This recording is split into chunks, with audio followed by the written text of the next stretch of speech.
Cindy Arsenault was a young girl who lived in the mansion owned by her father, Leonidas Arsenault, and their greying butler, Chives. Cindy was a sweet young girl who loved her father very much, but was often very lonely due to her father being busy constantly. All she wanted was a friend, and one day she was granted her wish when a peculiar Pokemon appeared in front of her as she was watching TV in an upstairs bedroom, the name of which she later discovered was Rotom. Delighted, she played with her new friend daily, discovering Rotom's shape-shifting abilities. Together they would prank Chives. Cindy would have the Pokemon transform into household appliances and shock the butler when he attempted to use them. The butler would laugh warmly as Cindy came running out of hiding, shouting, "I got you! I got you!" It was on the day of Leonidas' wedding anniversary that the incident occurred. Leonidas' wife, Victoria, had died during childbirth, and he held a grudge against his daughter, even though it was not her fault. She could always feel his cold stares at her turned back, but she loved him to pieces regardless. This particular day, Leonidas longed for his wife to be at his side. He sat at his long dinner table, downing enough wine to quench the thirst of a room full of governors. "Another glass for you, Victoria," he would bellow and belch. Chives was upstairs, tucking a blanket over the shoulder of a sleeping Cindy, when he heard a drunken shout of his master's from downstairs. "Chives, come downstairs at once!" Recognising the drunken wobble of Leonidas' voice, Chives switched the light off in Cindy's room and hurried downstairs. Within the dining room, the butler found the master of the house reduced to a drunken mass of limbs sprawled across the wine-stained dining room table. Chives smiled gently before speaking. "Yes, Mr. Arsenault?" The man slowly lifted his head, his forehead wrinkled and his cheeks red and sweaty. "I'm hungry. Maybe a steak." "Yes, sir. How would you like your steak cooked?" Leonidas groaned, reaching for a glass, knocking it over and frowning at the clatter of it hitting the table, spilling its contents over his already soiled pants. He glared up at the butler with glazed eyes. "Get out." Chives knew that Leonidas had an unpredictable temper, even when he was sober, and did not want to take any chances. "Of course, sir. I'll be back momentarily with your food." When Chives returned to the dining hall, Leonidas was in an even further drunken state. He carefully set down the plate of meat in front of the man. "I hope you enjoy it, sir." Leonidas slowly placed a piece of meat in his mouth and chewed before spitting it in the poor butler's face. With a shout, he grabbed the plate with the remaining steak and threw it against the wall behind him.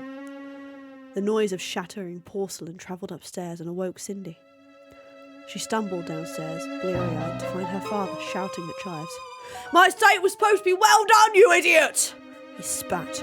"Dad, what's wrong?" Leonidas turned around to see his daughter, staring at him with wide eyes. A smaller version of her mother in every respect. His voice was tight.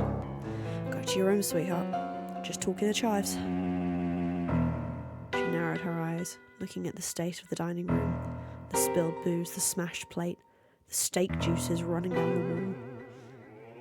The steak knife still clutched in her father's shaking hand. Cindy ran to the butler and wrapped her arms around his leg.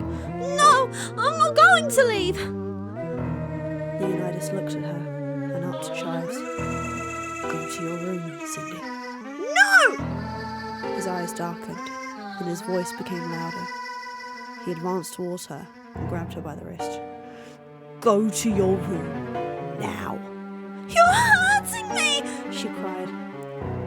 Leonidas smacked her across the face, and after the initial shock, she began to cry. Looking down at her, his face softened. He began to move closer to her again. But Chives moved in front of his path. "Please do not harm the girl, master. Get out of my way." He reached into his pocket and summoned his Typhlosion. "Typhlosion, get them out of my way!" The beast released a burst of flame from its mouth. Cindy ran, and the Pokemon directed its attack towards the sudden movement. With a flash, Cindy's white nightgown was alight. The light cotton acted as quick ammunition as the flames crept up her body. She was screaming and batting at her dress and screaming. Leonidas quickly realised what he had done, running towards his daughter and attempting to put out the flames consuming her body. He grabbed the closest liquid and doused her with it.